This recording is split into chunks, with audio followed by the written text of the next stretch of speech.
The arrival of humans, the great hall of the Galactic Council, sparkled with gold and silver lights. Species from 1,000 different worlds sat in their places, their heads high, their bodies decorated with strange clothes and shining symbols. Of power dot on the huge round table in the center, each species had its own seat. The air was full of quiet murmurs, and the scent of alien perfumes mixed with the smell of metals and ozone. The Galactic Summit was about to begin, the most important meeting of the galaxy. One by one, the delegations entered the hall. The Gorthans stomped in with their heavy boots, their guards wearing sharp armor and carrying long electric spears. The Slythans slithered across the floor, their guards holding plasma rifles in cold, scaled hands. The Tharkans floated in on invisible winds, their glowing shields humming faintly. Every guard here looked dangerous. Every guard was armed. Then the doors at the far end opened again. The humans had arrived at first. No one paid attention. They expected more of the same, another group with shiny weapons and armored soldiers. But when the humans walked in, the room grew quieter and quieter. There were only 6 of them. 4 guards in black suits, a tall man in a dark blue suit, and a woman beside him in a white dress. The man and woman were clearly the human diplomats. The guards, however, were strange. They wore no armor, no helmets, no shields, no visible weapons, just black suits, polished shoes, and serious faces. The Gorthan ambassador leaned over to his aide and growled, "Where are their weapons? Where is their armor?" The aide only shook his head. They have none, Lord. They say they don't need them." The Slythan ambassador let out a low hiss of amusement. "Foolish creatures," she whispered to herself. "Do they think they can survive here unarmed? This is no place for fragile beings." The Tharkan envoy floated closer and watched the humans carefully. The human guards moved slowly but confidently. Their eyes scanned the room, noting every entrance, every shadow, every movement. They did not smile. They did not speak. They simply watched. As the humans reached their seat at the round table, the hall fell into an uncomfortable silence.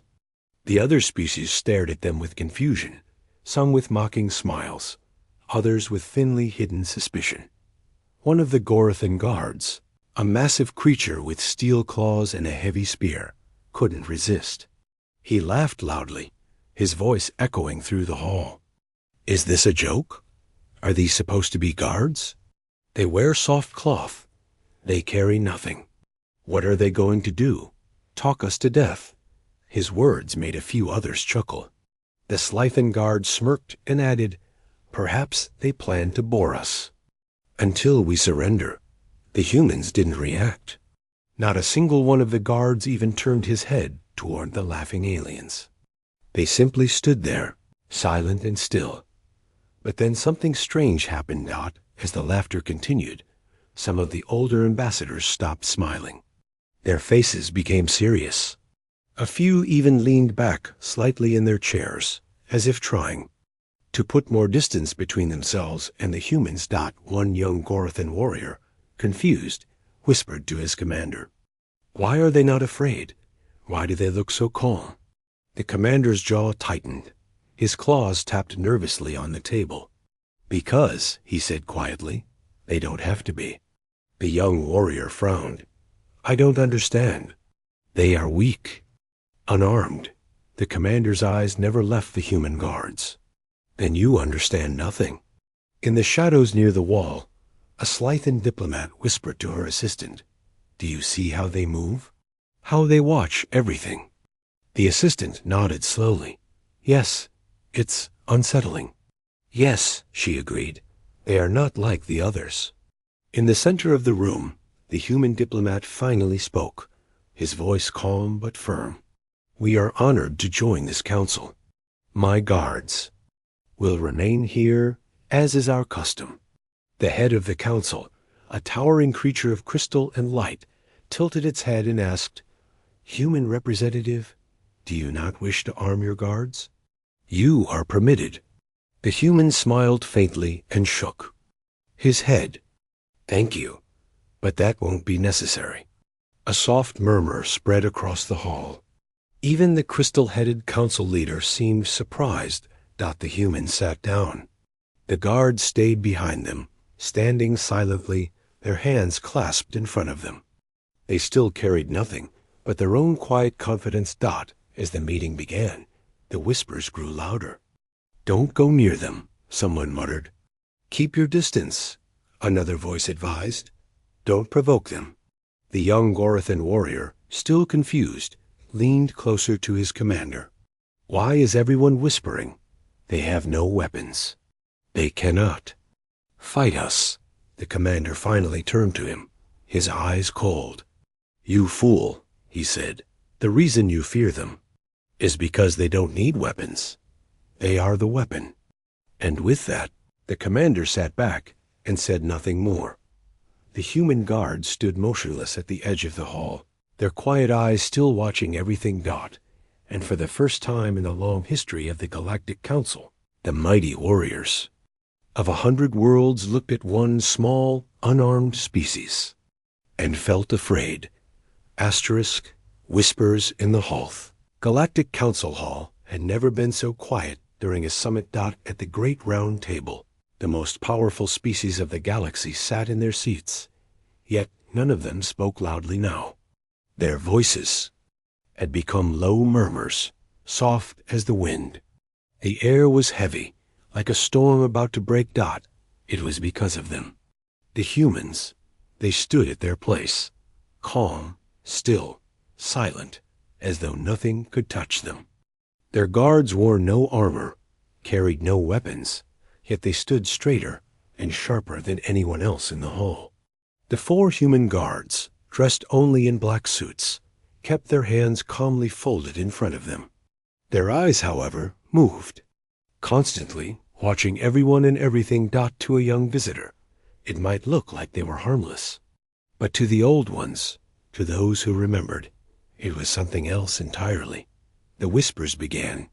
On the left side of the hall, a Slythan diplomat leaned to her assistant and hissed softly, "Keep your head down. Do not look at them directly." Her assistant blinked, confused. But why? They carry nothing. Even children could defeat them. The Slythan's golden eyes narrowed. She spoke slowly, each word sharp as a blade. You do not understand. No one defeats them. Across the table, the Gorathan commander spoke quietly to his aide. I told you to stand far from them. Stand far. The aide whispered back. But, Commander, they have no weapons. The commander's jaw tightened, his claws digging into the table. That is not true, he growled. They brought the most dangerous weapon of all, themselves. And still, the humans stood silently, showing nothing. In the shadows near the far wall, a group of Tharkan elders floated close together, whispering in their strange language. Their glowing forms dimmed slightly, as though the sight of the humans drained their light. Why are they here again? One asked. Another elder replied, because no one dare stop them. A young voice, daring and foolish, said, But why not? Look at them. They have no armor, no shields. They are nothing. At that, all 3 elders turned and stared at the young one, their lights flickering like angry flames. You are wrong, the eldest said in a low voice. They are everything. The young one swallowed hard and said nothing more. A nervous energy spread through the entire hall. Everyone could feel it. The guards of other species gripped their weapons tighter. Some shifted their feet, trying to put more space between themselves and the humans. The humans did nothing. The youngest human guard's eyes locked on the Slythan ambassador for a moment. She looked away immediately, her scales shivering. On the ceiling above, hidden cameras recorded everything. The galactic news networks would later edit out how many guards refused to even stand near the humans. At the table, the human diplomat finally spoke, breaking the heavy silence. "The humans are here as observers," he said simply. His voice carried far, calm and clear, like water cutting through rock. "We bring no weapons, no shields, no threats. But we are here."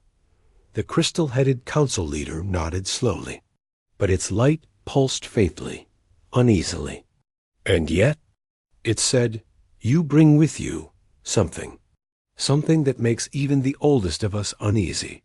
The human diplomat gave a small, polite smile. "We bring nothing but ourselves." Somewhere in the room, a laugh broke out, sharp, mocking, from a large Gorathan soldier who stood too close to the humans. He barked loudly. "You expect us to believe that?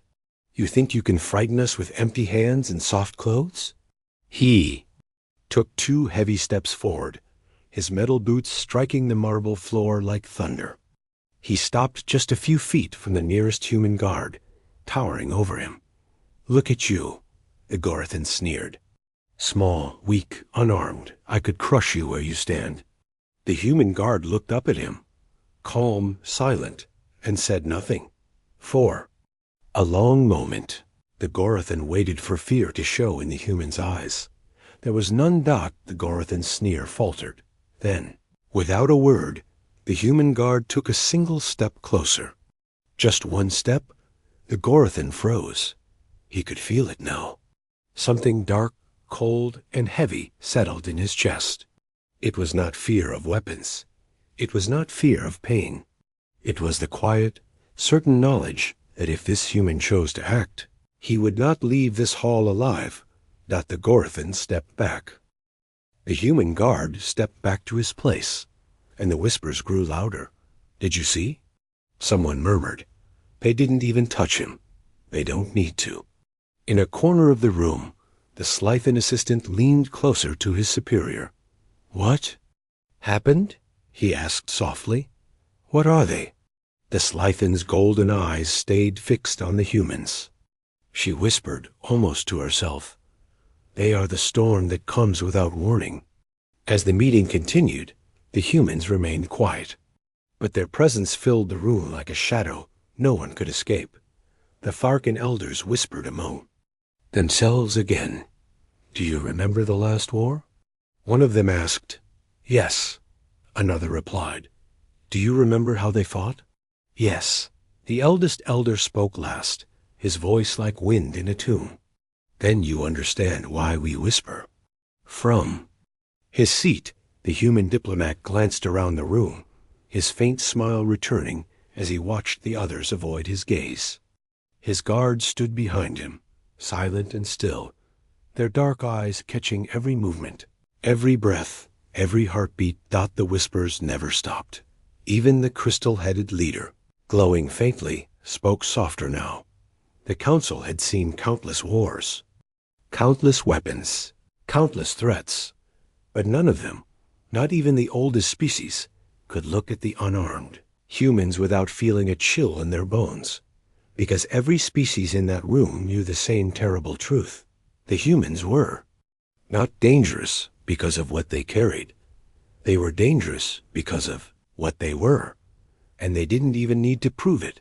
Asterisk. A test of strength. Galactic Council Hall felt heavier than before. The whispers still floated through the air like a strange, invisible fog. Every word spoken was soft and cautious. The unarmed humans stood quietly at their place, but their silence spoke louder than any weapon. And yet, not everyone believed. Not everyone feared. Near the edge of the hall stood a warrior, a Gorathan named Drax. He was bigger than most of his kind, with heavy metal armor covering his shoulders, chest, and claws. Sharp blades curved from his forearms. His breath came out in loud, angry huffs. To him, the humans looked laughable. He watched them standing there, still, calm, unarmed, and his anger grew with every heartbeat. The others might fear these strange creatures. He did not. He stepped closer to his commander and growled, "You all sit here, trembling before shadows. They wear cloth, not armor. They carry nothing but their own foolish pride. I will show you what they really are, weak." His commander did not look at him. His jaw tightened, but he gave no reply. "You're all cowards," Drax spat, and turned toward the humans. His heavy boots echoed in the hall as he moved. The other species noticed at once.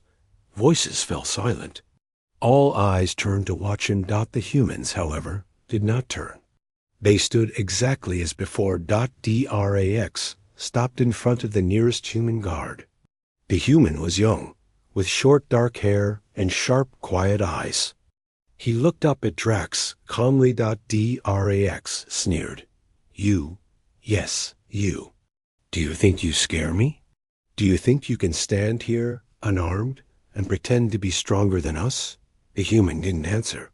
His hands remained folded in front of him. Drax, single quotes. Sneer deepened. He leaned closer, his breath hot and heavy. "Say something?" The human's eyes met his, flat, calm, steady, and still he said nothing. Drax's lips curled back. He reached down, grabbed the human's shoulder, and shoved. To his surprise, the human didn't move, not an inch. Drax blinked. He pushed harder, his full strength now, but the human stood like a stone pillar. The calm in his eyes never changed. Something dark flickered in Drax's stomach. Something he didn't want to name, but he growled and pressed on. His claws shot out with a metallic click, stopping just against the human's chest. He leaned in, close enough to whisper, "Move." He snarled, "Or bleed." And then, very slowly, the human moved. Just his right hand. So fast Drax almost didn't see it. The hand shot up, caught Drax's wrist midder, and twisted. A loud crack rang out through the hall, and suddenly Drax was on his knees, his arm locked behind his back, his cheek pressed to the cold marble floor. He hadn't even seen it happen. He struggled, tried to rise, but the human's grip was iron. The more he fought, the tighter it became. His claws scraped the floor helplessly. A low, pained growl escaped his throat. What are you?" The human didn't answer. He simply leaned closer and whispered, so quietly only Drax could hear, "You should have stayed where you were." And then, just as suddenly, the human let go. Drax fell forward, catching himself clumsily. He spun around, furious and humiliated, but the human was already standing back in his original place. His hands folded again, his eyes calmed out as though nothing had happened. The entire hall had gone silent. Every eye was on them. Drax's commander finally stood and spoke, his voice tight. "Enough." But the damage was already done. On the far side of the room, a Slythan ambassador whispered to her aide, "Did you see? Did you see that?" The aide's scales shimmered nervously. "I didn't even see him move." On the other side, the Tharkan elders glowed faintly, their whispers sharp and hurried. "It happened again," one of them murmured. "Just like during the war," another elder answered in a grave tone. "Yes." And this time, they didn't even try to hide. The young Tharkan, still foolish, asked, "But how?" "He is unarmed." The Gorathan was twice his size. The eldest elder turned his glowing face toward the boy and spoke like a stone door closing. Size does not matter to them. Strength does not matter. They are something else. In the center of the hall, the human diplomat finally stood, his calm smile returning. "My apologies," he said, his voice steady. "Sometimes our guards react quickly, but they mean no offense." The crystal-headed council leader tilted its head, faint light swirling through its body. "None taken." It replied slowly, "But we will remember." As the meeting resumed, the whispers returned, louder now, but this time there was no doubt. Fear crept into every corner of the hall. The humans stayed quiet. The guard who had taken down Drax never moved again. His eyes simply scanned the room, calm and watchful, as though nothing had happened at all. But Drax, the proud warrior, did not stand again for the rest of the summit. He sat silently at his place, clutching his wrist, his claws trembling. And in that silence, a truth settled into the hearts of everyone who watched. The humans did not need weapons. They did not need armor. They did not even need to strike first, because when they did move, when they chose to act, nothing in the galaxy could stop them. The memory of war, the whispers didn't stop, even after the Gorathan warrior. Drax was quietly removed from the hall. He had limped away, clutching his injured arm, his eyes down, his pride shattered. And yet, the human who had put him on the floor never even broke his calm expression. But now, something worse filled the air. Fear. Yes, but something deeper too. Memory, because the oldest in the room still remembered. They remembered the war. At first, it had no name. Later, some called it the Quiet Rebellion. The humans never named it at all. It started nearly a century ago, when humans first appeared on the edges of the Galactic Council's star maps. Back then, humans were nobody. Their planet was small, their technology primitive, their ships slow. When they applied to join the galactic community, many laughed. Others saw them as easy prey. And so, the Council sent a message: submit completely, pay tribute, and accept permanent oversight, or be crushed. The humans chose neither. The Tharkan Elder still remembered the first reports. Human ships moving, strangely, disappearing into asteroid fields and nebulae. Patrols sent after them, never returning. Raiding parties sent to their colonies, finding nothing but empty outposts and shadows that struck from the dark. At the far end of the hall. Now, the eldest Tharkan leaned toward the Slythan ambassador and whispered, "Do you remember the Battle of Orisfield?" The Slythan nodded, her scales pale. "How could I forget? We thought they were cornered. They had no fleet left. No weapons. Left, we thought it would end that day." The elder's glow dimmed, but it didn't, he said. At Orisfield, more than 500 Council warships faced the last of the human fleet. Only 20 ships, old and battered. The humans didn't flee. They didn't surrender. They fought. And somehow, they won. No one could understand it. The humans moved like they knew every Council tactic before it happened. Their ships slipped between the massive weapons fire, as though the pilots didn't care about death. They boarded Council ships with nothing but knives and fists. They set traps no one had seen before, traps made from broken asteroids, dead ships, even their own bodies. At the end of the battle, only a handful of human ships remained. But the Council fleet was gone. Utterly destroyed. The survivors spoke of humans with wild eyes. Men and women who kept fighting even after being shot through the chest, who charged into battle with smiles on their bloodied faces. They said, it was not just strength. It was something else. The Slythan ambassador whispered now to herself. Something inside them. On the other side of the room, the Gorathan commander finally spoke aloud, though his voice was low.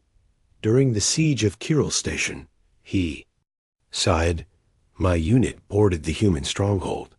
We thought they were finished. But they opened the doors themselves." The younger Gorathans nearby glanced at him confused. He continued, his eyes dark.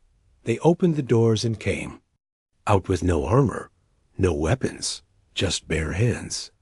And he stopped for a moment, as though choking on the memory. They tore through us, one by one. No fear, no mercy. The room fell quiet again. Even the crystal-headed council leader dinned slightly, its light unsteady, from his place. At the table, the human diplomat listened silently, his hands folded on the table. His expression was polite, But his eyes? His eyes held something deeper. He was listening, and remembering the Tharkan elder, finally spoke louder. His voice trembling. You cannot win against a species that does not fear death. The young Tharkan seated beside him frowned. But everyone fears death, the boy said. The elder turned slowly to face him. Not them, he said. Not the humans. At that, the human guard nearest the table glanced up, just for a moment, and met the boy's eyes. And the boy looked away, first outside the memory. The meeting dragged on. But the tension never left the room. Every delegate could feel it, the weight of history pressing down. One of the Slythan assistants tried to whisper a question to her ambassador. How did the war end? She asked. We must have defeated them somehow. The ambassador closed her eyes. No, she said. We didn't. The humans simply stopped after destroying fleets, breaking armies, boarding stations, and leaving entire planets silent. They just stopped. Sent a message to the council. We don't want to fight you, but we will if we must. You decide. And after that, the council had no choice but to let them in. No tribute, no oversight, no conditions. The humans became members of the council, equal to the rest. And yet, everyone still remembered what they had done. And what they could do again. The human diplomat finally rose to speak again. We appreciate the council's continued partnership, he said in his calm voice. As always, humans bring no weapons to these meetings, and we hope no weapons will ever be needed. But the way he said it, soft but steady, sent another shiver through the room. Behind him, the 4 human guards stood silent, still, their dark eyes scanning the room. And all around them, the oldest warriors, the proudest generals, and the most dangerous assassins kept their distance, because they knew. They all knew the humans were not dangerous because of their weapons, were dangerous because they didn't need them, and because they had already shown the galaxy what happens when they decide to fight. Even the bravest in the room could not forget the memory of war. Not now, not ever. Asterisk, the secret weapon whispers about the humans did not stop. If anything, they grew louder after the council remembered the war. But now the whispers were changing. More questions than answers. More fear than understanding. The young ones asked quietly to their elders, what is it about them? What makes them like this? And every time, the elders just looked away and said nothing, because no one wanted to say it aloud. Because even now, they weren't sure. In the hall, the humans stood in their place, silent as always. Their guards watched the room with calm, steady eyes. But there was something beneath that calm, something no one could name. Hidden behind the shimmering curtains at the back of the chamber, 2 council scientists stood watching the humans. Through a thin glass panel, they were not diplomats. They were not warriors. They were observers sent by the council to study humans, to understand them. And still, even after decades of watching, they were no closer to the truth. One of them, a tall Tharkan with pale light in his chest, tapped nervously on the glass. Look at them, he whispered, standing there like nothing can touch them. The Slythan beside him narrowed her golden eyes. That is because nothing does touch them, she hissed. That is the problem. The Tharkan shook his head slowly. We've tested them, he said. Measured everything. Their muscles are no stronger than ours. Their speed is unremarkable. Even their technology lags behind. And yet, the Slythan finished the thought for him. And yet, they win. He nodded every time. He turned to a small console on the wall and brought up a file, forbidden to most of the council. A single word blinked at the top. Human Psychology Report. Level red dot beneath it. A list of terms flashed across the screen. Adaptability extreme. Pain tolerance abnormal. Aggression under pressure, unmeasurable. Fear response, inconsistent. Empathy suppression during combat, total. Will to survive, unknown limit. The Slythan read the words quietly, and her scales rippled. With unease, "None of it makes sense," she whispered. "It's like they're designed to fight." The Tharkan's glow dimmed slightly. "Or worse," he said, "like they're not designed at all. Like they made themselves this way." For a moment they both stood there, staring at the humans through the glass. And as if hearing them, though the glass was soundproof, one of the human guards slowly turned his head, just slightly, just enough for his eyes to meet theirs. Two scientists froze. The human's gaze stayed on them for 3 long, silent seconds. Then he turned back to his post dot. The Slythan let out a shaky breath. "You see? How do they do that?" The Tharkan closed the file and whispered, "That is the question no one dares to answer."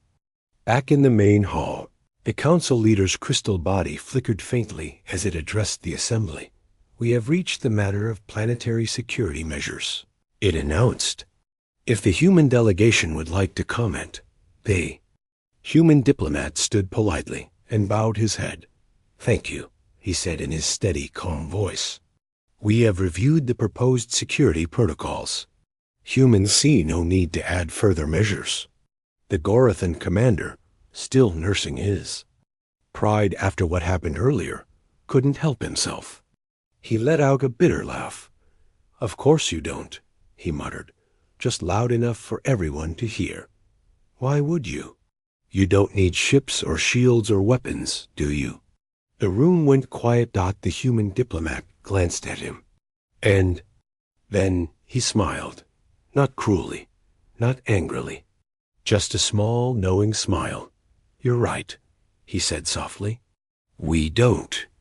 The silence deepened. On the far side of the hall, the Tharkan elder whispered to his aide. "That smile," he murmured, "that is what terrifies me most." After the session ended, the Gorathan commander stormed out of the hall, still fuming. But in the private corridors outside, he stopped, because waiting for him was the Tharkan elder. The elder glowed faintly in the dim light, his face heavy with memory. "You want to know why they don't need weapons?" he asked quietly. The commander glared at him. "I already know. They're brutal, they're fast, they're fearless." The elder shook his head slowly. "No," he said, "you know nothing." He stepped closer, his glow flickering. "The humans, they have something we cannot understand, something no test can measure. We call it the secret weapon, but it's not a weapon at all." The commander frowned. "Then what is it?" The elder stared into the distance, his voice dropping to a whisper. "It's what drives them to stand when others kneel, to fight when others surrender, to keep going when every bone in their body is broken." He paused, as though choosing his words carefully. "It is not strength of body," he said. "It is something else. A fire, a madness, a will." The commander shook his head. "Madness?" He scoffed, but the elder's glow dimmed even further. "Yes," he said. "And once you see it, truly see it, you understand why we cannot defeat them, because they are not afraid to die, and they are not afraid to kill." The commander opened his mouth to reply, but stopped, because as the elder spoke, one of the human guards passed by them, walking down the corridor, calm, quiet, unarmed. But his eyes, those eyes, held a light that sent a cold chill through. The commander's bones dot as the human disappeared into the distance. The elder leaned close and spoke one last time. "That," he whispered, "is their secret weapon." Back in the hall, the humans stood as the lights dimmed and the session ended. They had said little, they had done little, yet every species in the room left that day more unsettled than they had arrived, because the humans carried nothing in. Their hands dot, but everyone could feel the weight of what they carried inside dot, and deep down, they all knew You could take away their ships, their tools, even their bodies, but you could never take away that. The unseen threat Galactic Council had faced many threats in its long history. Wars, plagues, rebellions, assassins. But never before had it faced a threat. It could not see Dot, and that was the problem with the humans. You could not see it. You could only feel it. The council hall was dark now, quiet. The day's session had ended, and the delegates were returning to their quarters. But in one corner of the vast space, a small group stayed behind. They were not ordinary diplomats.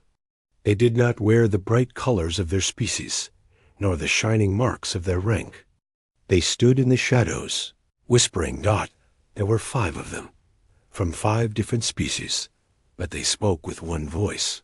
"It is agreed," said the tallest, a Gorathan with cold, gray armor. "The humans are becoming a problem." Problem? Hissed the Slythan beside him. "They have been a problem since the day they arrived. But now they grow bolder. They stand here," added the Tharkin, his glow faint and nervous, as if this council belongs to them. The 5th figure, smaller than the others and hooded, spoke last. "Then let us remind them. Tonight." The group fell silent for a moment. Then the Gorathan nodded. "Yes, tonight." Elsewhere, in the human quarters, the 4 guards stood at their posts. Quiet and still as ever Dot, the human diplomat, sat at a table, reading quietly from a thin black screen. He did not look worried. He did not look tired. But his guards, their eyes were sharp, scanning every corner of the room. Outside, in the shadows, the 5 conspirators moved closer. Their plan was simple: kill the human diplomat, make it look like an accident, and send a message that humans were not untouchable. Dot in their hands, they carried silent weapons, blades that cut through light, darts coated with poisons that could kill a creature in seconds, tools that could shatter bones without leaving a mark. They believed they were ready, but they were wrong. The first to move was the Slythan, fast and silent. She slipped into the dark hallway leading to the human's door, her scaled hands clutching a thin silver knife. She pressed herself against the wall and crept closer. Just as she reached for the door, she stopped because the door was already open. Just a crack, and standing there, waiting, was one of the human guards. He didn't speak. He didn't move. He just looked at her. Dot, the Slythan, froze. Something cold and heavy filled her chest. Dot behind her. The Gorathan stepped forward impatiently. "What are you waiting for?" he growled. "Do it." But the Slythan shook her head. She couldn't, because in that moment, in that quiet, she realized something terrifying. The human had been expecting her, not just her. All of them. Dot, she could feel it now. They weren't hunting the humans. The humans had been hunting them from the very start. Suddenly, the lights in the hallway flickered, and then went out completely. Total darkness. The Tharkin's glow lit up faintly, and that was the last mistake he made, because in the next second, something grabbed him from the dark and dragged him away. There was no sound, no struggle, just gone. The Gorathan cursed under his breath and raised his blade, but he never saw the strike coming. A sharp, cold pain shot through his arm as it was twisted behind his back, and then he was on his knees. He tried to roar, but a human hand clamped over his mouth before he could make a sound.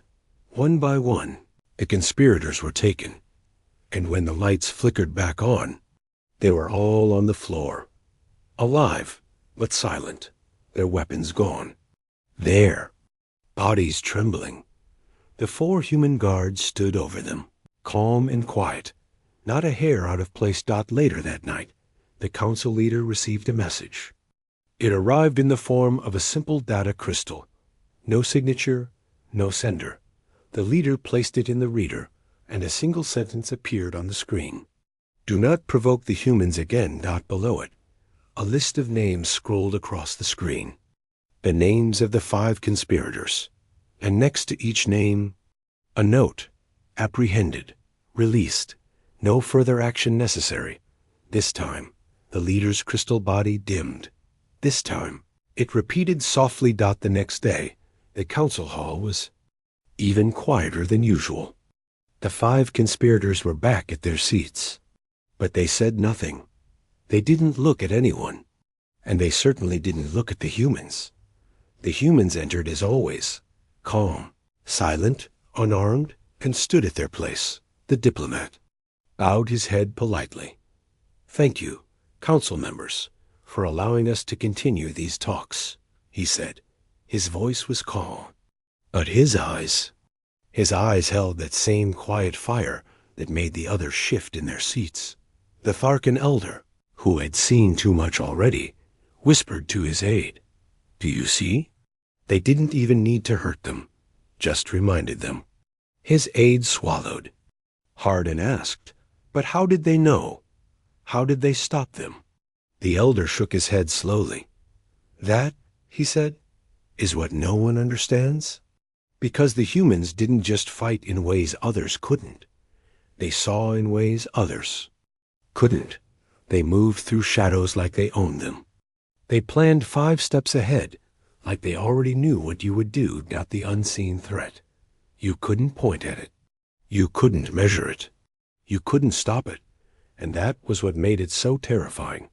That evening, as the humans left the hall, one of the guards paused at the doorway and turned back for just a moment. His dark eyes swept over the council.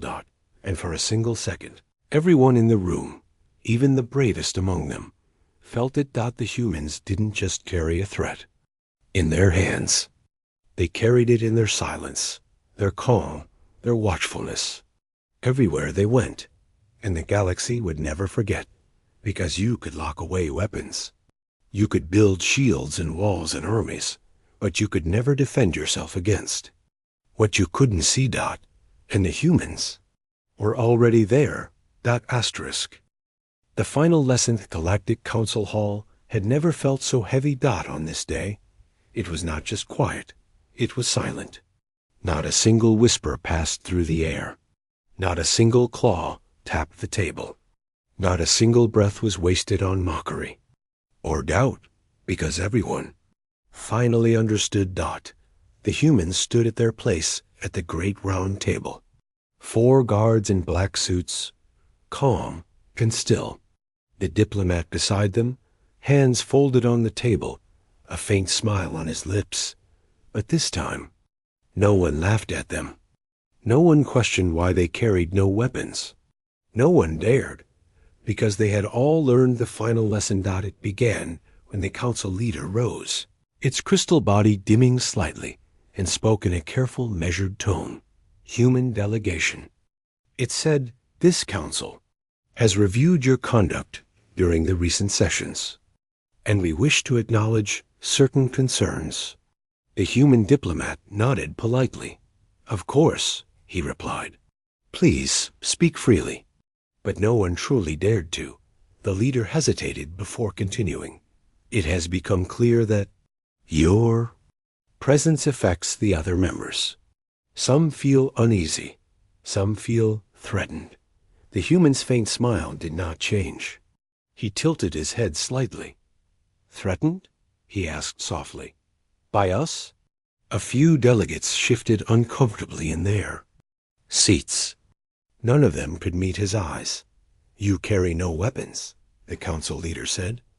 "And yet you bring with you something that frightens even the strongest among us." The human diplomat's eyes narrowed just slightly, though. His smile remained. "That was never our intention," he said. But everyone in the room knew the truth. It didn't matter what their intention was, because the humans could not help what they were. On the far side of the room, the Gorathan commander, who once tried to mock the humans, sat quietly, his claws clenched in his lap. He had not spoken.